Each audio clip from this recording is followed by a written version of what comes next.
So now you can see we've got the motor running here, and we've got a shaft speed of 20 Hertz as mentioned before.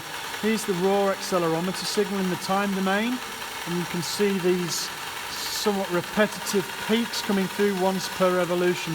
There's a little bit of fluctuation on the motor speed, but we're aiming to keep it between 19 and 21 Hertz. These two traces here show the acceleration in RMS and in peak to peak, and so one of the questions we're interested in is what's the difference between RMS and peak to peak. Hopefully you're able to answer that question by looking at these two signals. Here you can also see the integrated accelerometer signal below, a velocity signal, again presented in RMS. And again there's a question around what the difference is between the velocity signal in RMS as it is in acceleration.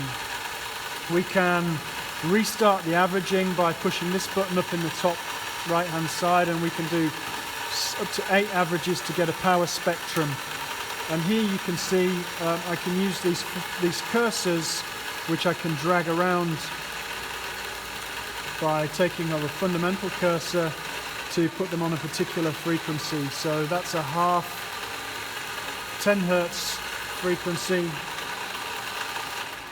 These measurements are of course from the shaft, the accelerometer on the gear side, and so that shaft is running at half of the frequency of the shaft that we're making the measurement from of shaft speed. So these are actually 1 times, 2 times and 3 times, so those you can see those major components in there. And we'll be able to use these cursors in the next clip, where we'll be looking at the dodgy bearing accelerometer side.